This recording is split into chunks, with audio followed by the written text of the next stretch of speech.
What's up, everybody? It's your boy Charles on this world checking in.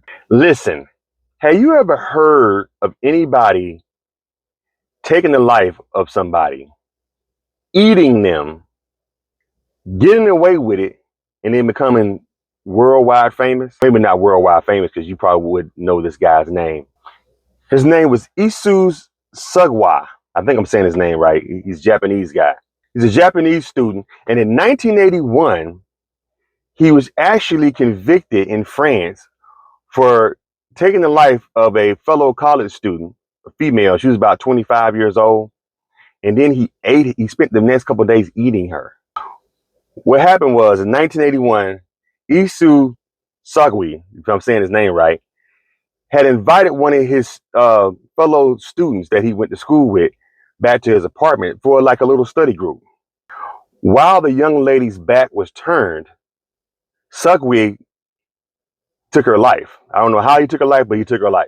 Over the next several days, he pretty much cut the woman's body up and was using her and putting her body in the freezer and using her body parts for lunch meat. You know, sandwiches, stews, and whatnot. I mean, homeboy was feasting off of old girl for like a couple days until finally, with the rest of the remains, Sugwi tried to take the remains and dump them off in a park.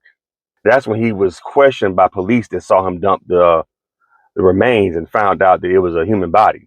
They took Sugwi into custody, and he was about to be he was transported back to his homeland of Japan. During the transport of Sugwi, somehow it was a legal loophole, they said, or some type of paperwork that they didn't have.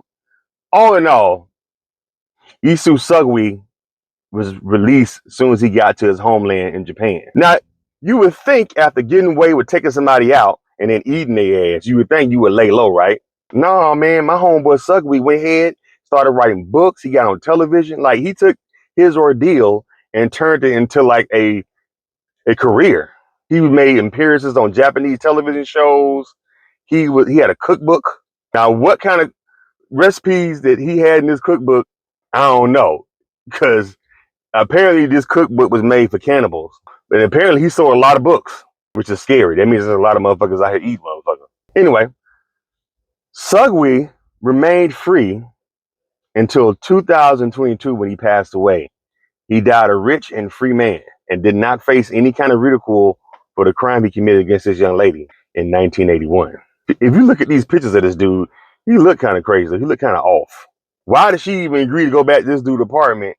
I don't know what was up with her, but just looking at this fool, I was like, nah, we can meet somewhere in public, somewhere where a lot of people are around. She shouldn't have went nowhere by herself. With this, look how this, he got a comb over and shit, and he young. I want to look up what type of loophole that he was able to get away with, where he murdered somebody and then ate them, and he was able to walk free. And the cold part about it, I guess the police officers caught him red-handed with like a leg or arm or something. I'm assuming they said they caught him with the body part, with some leftovers of the body part. And I guess he went ahead and confessed to the rest of the crime. All they had to do was go back to his apartment, which they probably did, and saw that he had fried ears and shit in his frying pan and leftover ass in the refrigerator. Sorry if I'm sorry I'm making jokes, man. Rest in peace to that young lady. They never did release who the young lady was who ended up losing her life by this sick ass bastard. What be up with that? People be getting the urge. I want to eat someone. I want to see how somebody tastes. Where do you get the